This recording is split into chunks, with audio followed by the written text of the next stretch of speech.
신약성경 사도행전 9장 17절에서 19절 말씀입니다.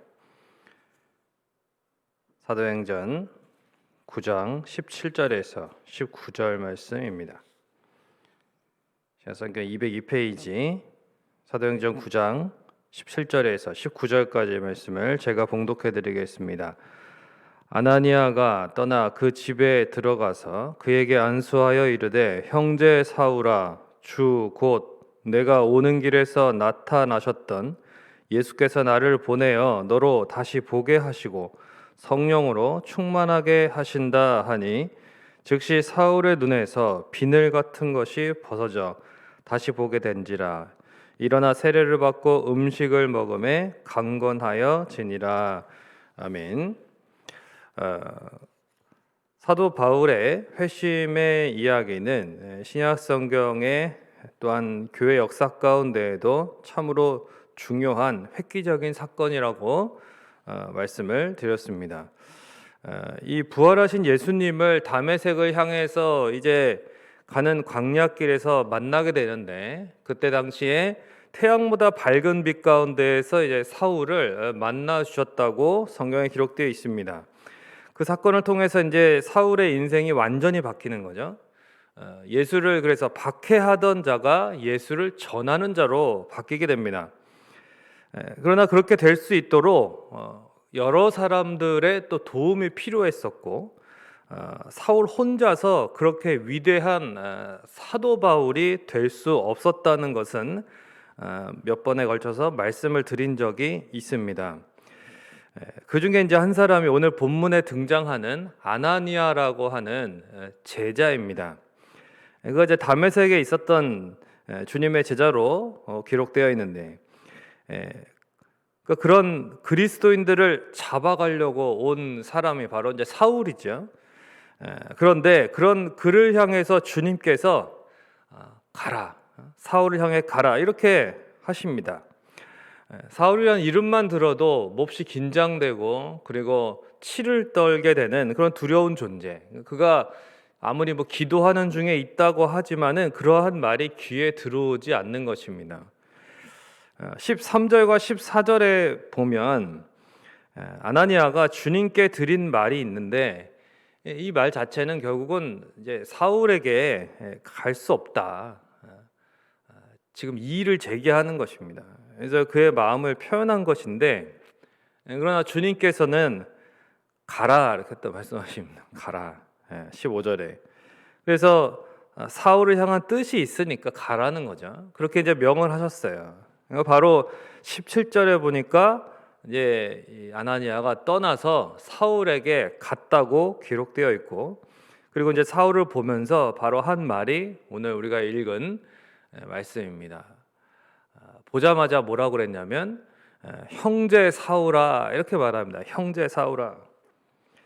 당시의 계급 사회에서 그리스도인들은 서로를 형제와 자매로 불렀습니다. 그렇게 불러 있었던 것은 그들이 신분이나 계급을 초월해서 예수 그리스도 안에서 새로운 그런 존재, 새로운 관계, 새로운 그런 영적인 가족이 되었다는 것을 그들이 표현한 것이죠. 아나니아가 말이죠, 좀 전까지만 해도 사울에게 가라고 하시는 그런 주님께 가고 싶지 않다고 했던 사람 아닙니까?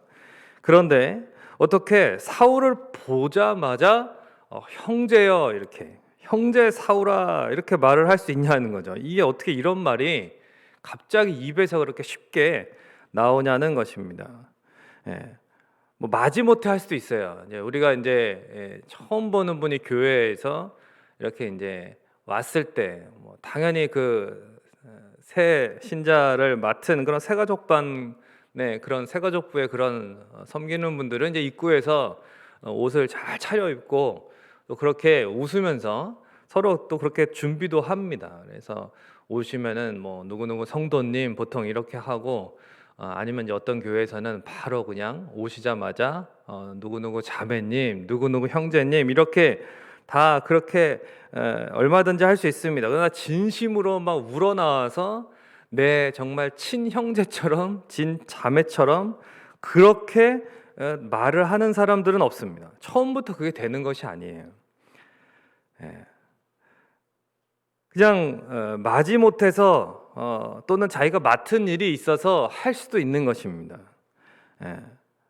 그러니까 굳이 지금 아나니아의 입장에서는 사울을 보자마자 형제 사울아, 이렇게 형제여 이렇게 표현할 필요가 없었어요. 그렇게 시키지도 않았습니다. 주님이 가서 그렇게 부르면서 잘 친절하게 좀 해줘라 이렇게 말하지도 않으셨어요. 그냥 사울 당신이 지금 여기에 있는 것은 주님께서 당신을 여기에 이렇게 두신 것이고 나도 주님께서 당신에게 가보라고 해서 온 것이요, 이러면서 사실은 좀 불편하고 부담스럽고 거북스러운 마음을 그가 표현할 수도 있었겠죠. 사실 그렇게 말해도 사울의 입장에서는 다 이해합니다. 왜냐하면 사울이 어떤 사람으로 왔었다가 지금 이렇게 된 것인지에 대해서 그도 알기 때문에 기독교인의 입장에서 그리스도인의 입장에서 아나니아가 좀 불편해할 수도 있다는 것을 충분히 이해하겠지요. 그런데 어떻게 사울, 그러니까 모든 그리스도인의 대적이었던 그 원수 같은 존재를 믿음의 형제로, 영적인 가족으로 처음부터 받아들이고 그렇게 표현을 하냐라는 것입니다. 그 이유가 바로 17절에 이렇게 기록되어 있다는 거죠. 바로 그가 표현하기를 예수께서 나를 보내요 라고 사울에게 이야기합니다. 즉 예수님께서 그렇게 보내셨기 때문이라는 것입니다. 등 떠밀려서 억지로가 아니라 한번 이 일을 제기하기는 했지만 곧 자신의 고집과 편견을 버린 것이고 즉시 주님의 뜻대로 자신의 뜻으로 이제 주님의 뜻을 자신의 뜻으로 받아들이고 순종을 한 다음에 자기가 왔다는 것입니다.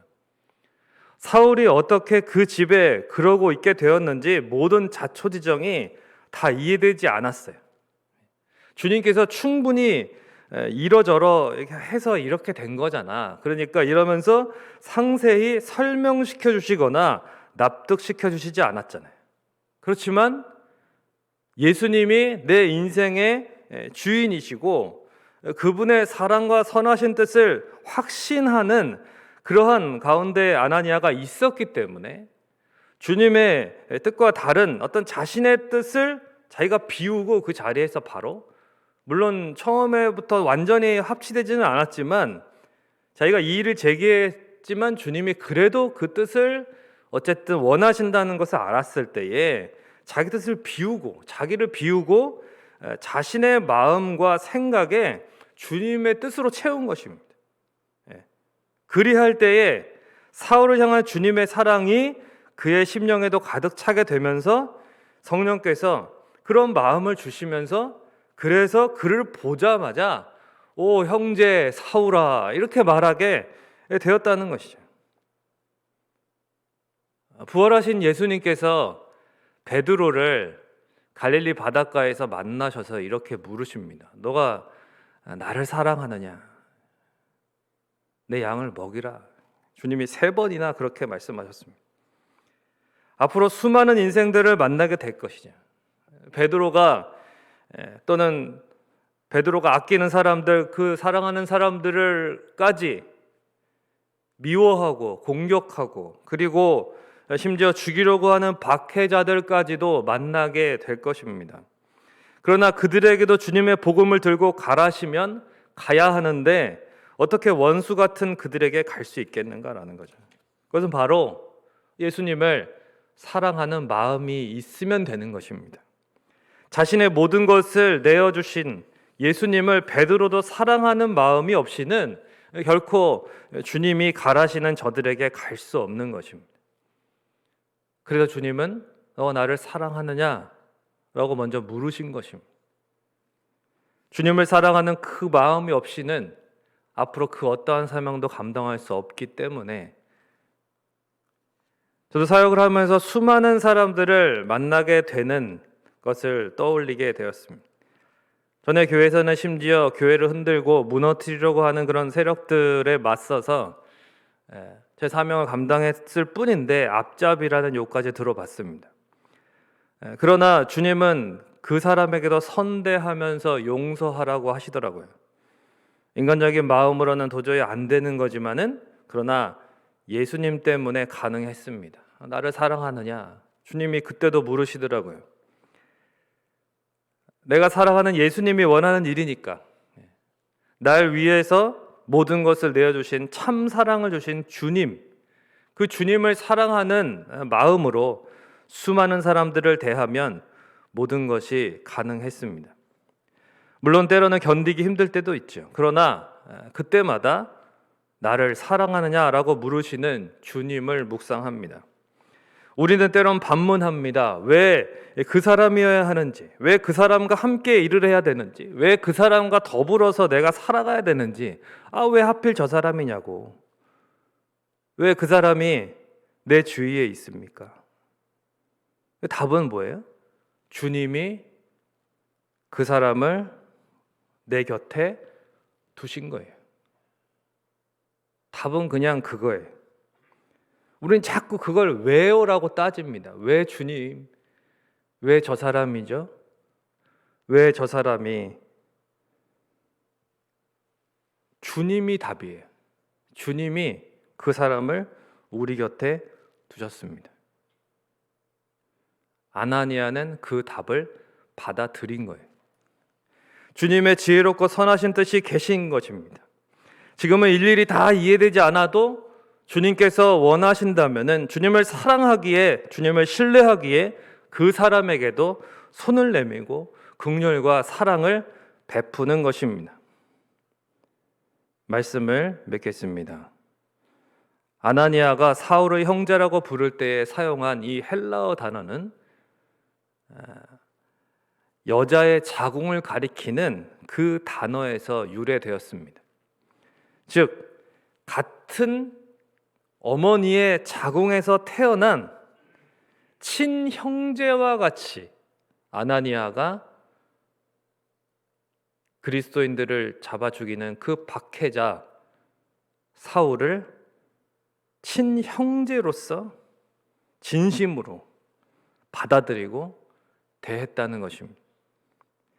코로나로 우리 성민의 권속들 간에 거룩한 교제가 이루어지지 않고 있죠. 그러나 아무리 코로나라고 해도 가족 간에 친형제, 친자매 간에는 서로 뭐 합니까? 서로 다 연락하고 챙기고 돌보고 하죠. 서로 사랑으로 친형제, 친가족은 그렇게 합니다. 예수님의 보혈로 하나 된 영적인 가족, 영적인 형제 자매인 우리 서로가 어떻게 돌아보고 있는지를 생각해 보십시오. 새해 새로운 목장이 편성이 되었습니다. 목자는 목원을 대할 때 어떻게 대하고 계십니까? 목장 식구들 간에는 또 얼마나 더 친형제 자매처럼 서로를 받아들이고 대해야 하겠습니까? 왜 하필 저 사람이 내 목장인가? 혹시 이런 자기중심적인 마음이 있을지라도 그래요. 그런 생각 들 수 있습니다.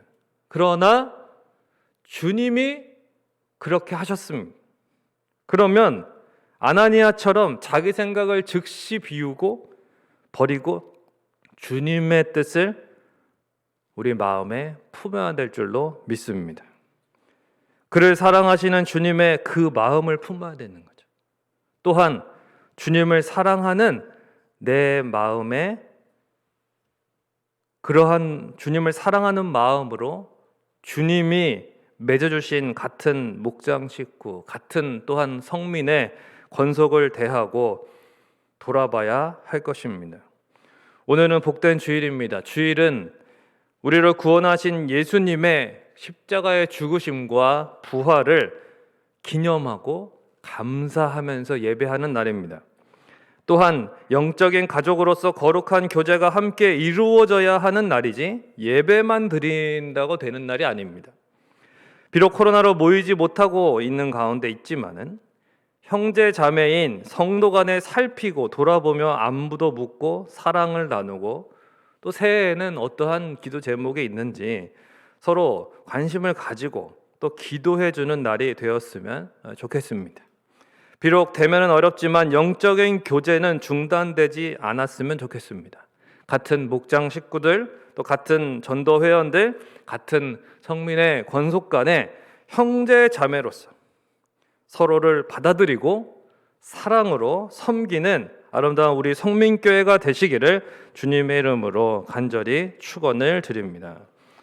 찬송가 221장 통일찬송가 525장 1절과 2절 3절만 찬송 드리고 함께 기도하겠습니다. 찬송가 221장 1절에서 3절까지입니다. 주 믿는 형제들 사랑의 사귐은 천국의 교제 같으니 참 좋은 친교라. 하나님 보좌 다 기도 드리니 우리의 믿음 소망이 주 안에 하나라. 피차의 슬픔과 수고를 나누고 내 동고 동락하면서 참 사랑 나누네.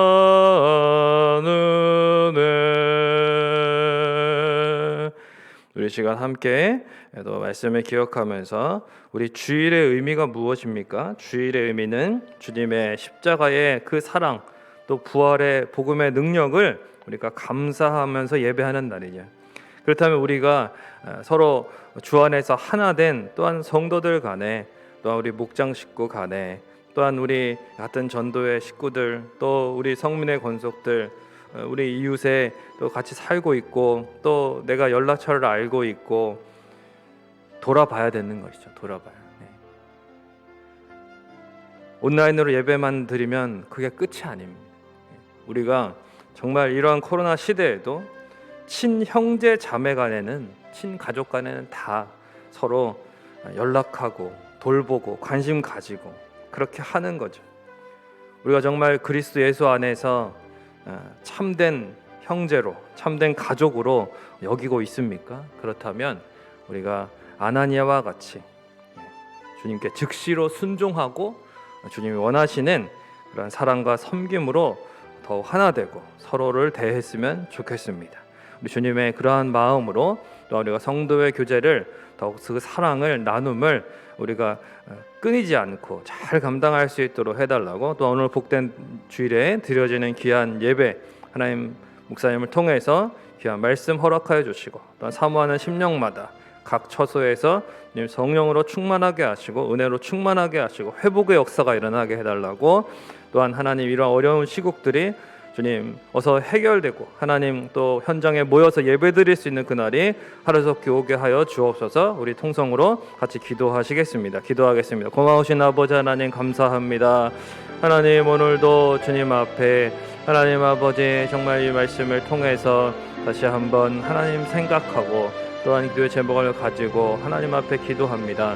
하나님 아버지 어떻게 하나님 그 그리스도인의 모든 원수인 정말 사울을 하나님 아버지 그가 형제로서 대할 수 있었는지, 너무나도 어렵고 힘들고 정말 불가능한 그러한 일이지만 주님 아나니아는 진심으로 주님 사울을 친형제로 그렇게 여기고 주님 대했습니다.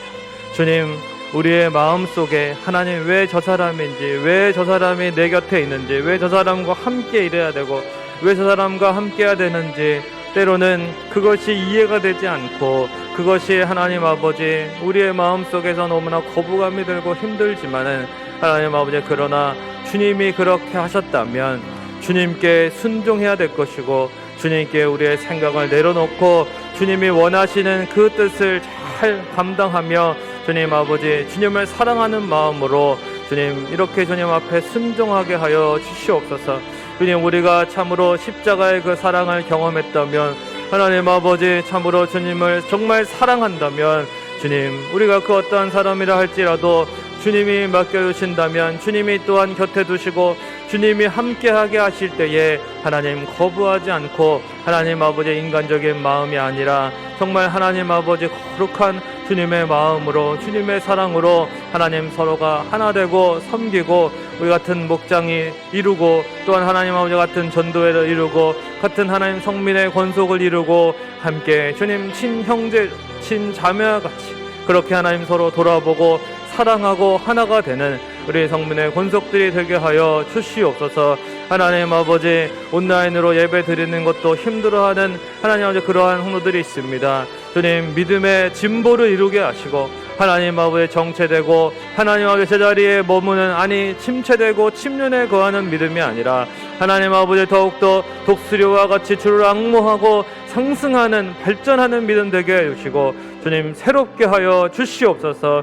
그래야 하나님 아버지 자신의 생각과 편견을 벗어버리고 주님이 원하시는 그러한 관점과 주님이 원하시는 그 뜻을 마음에 품고 주님 순종함으로 하나님 아버지 거룩한 주님의 나라를 이루어가며 비록 코로나의 시대에도 하나님 아버지 성도의 아름다운 교제와 사랑과 섬김이 끊이지 않도록 주님 도와주옵소서. 서로를 돌아보게 하시고 서로의 짐을 나눠지게 하시고 하나님 아버지 주님 안에서 아름다운 주님의 나라를 이루어가는 모든 성민의 권속들이 될 수 있도록 주님 도와주시고 인도하여 주시옵소서. 교육부서로부터 이르기 작년부에 이르기까지 하나님 앞에 드려지는 귀한 예배를 통해서 하나님의 말씀이 선포되고 하나님의 은혜가 어떤 회복의 역사가 일어나고 하나님 아버지 주님 앞에 온전하게 세워지는 하나님 복된 주일 주님 성도들이 각자의 처소에서 우리 주님을 만나고 성령으로 하나 되는 하나님 아버지 주님의 귀한 역사가 일어나는